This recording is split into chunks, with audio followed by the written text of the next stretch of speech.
அண்மை செய்தியை பார்த்து வருகிறோம். பாமக தலைவர் அன்புமணி ராமதாஸ் அறிக்கை ஒன்றை வெளியிட்டிருக்கிறார். அதில் ஆகஸ்ட் 4 விழாவை ரத்து செய்யுங்கள் என குறிப்பிட்டு அறிக்கை ஒன்றை வெளியிட்டிருக்கிறார். மேலும் விவரங்களோடு இணைகிறார் செய்தியாளர் ராஜேஷ். வணக்கம். இந்த அறிக்கை குறித்தான முழு விவரங்கள். அர்ஷினி வணக்கம். பாமக தலைவர் அன்புமணி ராமதாஸ் அறிக்கை ஒன்றை கொடுத்திருக்கிறார். அதில் தமிழக அரசு சமீபத்தில் ஒரு அறிவிப்பு வெளியிட்டிருக்கிறது.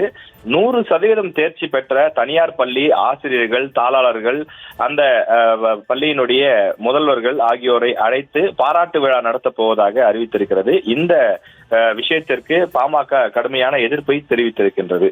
அதாவது அரசு பள்ளிகளை ஊக்குவிப்பதற்கு பதிலாக தனியார் பள்ளிகளை ஊக்குவிப்பதை ஏற்றுக்கொள்ள முடியாது எனவும், இதற்காக ஒதுக்கப்பட்டிருக்கக்கூடிய நிதியை எடுத்து அரசு பள்ளியிலே 100% கொடுத்த நன்றாக பாடம் எடுத்த ஆசிரியர்களுக்கு கொடுத்து கௌரவியுங்கள் என்று குறிப்பிட்டிருக்கிறார்கள். இன்றைக்கு தமிழ்நாட்டில் இருக்கக்கூடிய சூழ்நிலையில் 3 இல் 2 குழந்தைகள் தனியார் பள்ளியில் தான் படிக்கக்கூடிய அவலநிலை இருப்பதாக குறிப்பிட்டிருக்கக்கூடிய அன்புமணி ராமதாஸ், தமிழ்நாட்டில் இருக்கக்கூடிய அனைத்து தனியார் பள்ளிகளும் கல்வியை சேவையாக செய்யாமல் வியாபாரமாகவே செய்து வருகிறார்கள்.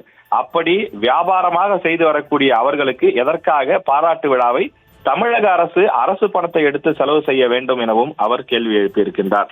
தமிழ்நாட்டில் 100% தேர்ச்சி பெற்ற 3949 தனியார் பள்ளிகளின் நிர்வாகிகள், முதல்வர்கள், ஆசிரியர்கள் ஆகியோருக்கு தமிழக அரசின் சார்பில் மிகப்பெரிய அளவில் நேரு ஸ்டேடியத்தில் வைத்து ஆகஸ்ட் 4 பாராட்டு விழா நடத்துவதை விட்டுவிட்டு அதற்கு பதிலாக அரசு பள்ளி ஆசிரியர்களை ஊக்குவிக்க வேண்டும்.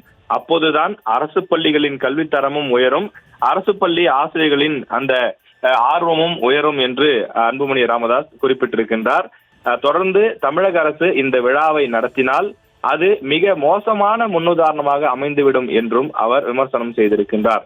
இத்தகைய விழாக்களை நடத்துவதை விட்டுவிட்டு அதற்காக செலவு செய்யப்படும் தொகையை கொண்டு அரசு பள்ளிகளின் கட்டமைப்பை மேம்படுத்தலாம், வசதிகளை மேம்படுத்தலாம், மாணவர் சேர்க்கையை அதிகரிக்க செய்யலாம். இது போன்ற ஆக்கப்பூர்வமான நடவடிக்கைகளை தமிழக அரசு மேற்கொள்ளலாம். ஆனால் தனியார் பள்ளிகளை அழைத்து நீங்கள் 100% தேர்ச்சி பெற வைத்து விட்டீர்கள் என பாராட்டு விழா நடத்தினால் அந்த பள்ளிகளுக்கு விளம்பரம் கிடைக்குமே தவிர அரசுக்கு ஒன்றும் கிடைக்காது என்றும் அவர் குறிப்பிட்டிருக்கிறார். அதற்காக தனியார் பள்ளிகளுக்கு பாராட்டு விழா நடத்துவது தனியார் பள்ளிகளுக்கு அரசு செலவில் செய்யப்படும் விளம்பரமாகத்தான் அமையும் என்றும் அவர் கடுமையாக விமர்சனம் செய்திருக்கின்றார். அவர்களுக்கு ஊக்கப்பரிசுகளும், அதாவது அரசு பள்ளியிலே பணியாற்றக்கூடிய ஆசிரியர்களுக்கு ஊக்கப்பரிசுகளும் வழங்க வேண்டும் என வலியுறுத்தி கேட்டுக் கொள்வதாக தெரிவித்துள்ளார்.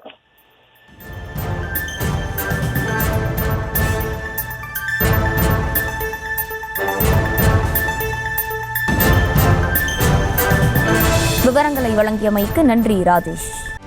செய்திகளை உடனுக்குடனும் துல்லியமாகவும் தெரிந்து கொள்ள சப்ஸ்கிரைப் பண்ணுங்க.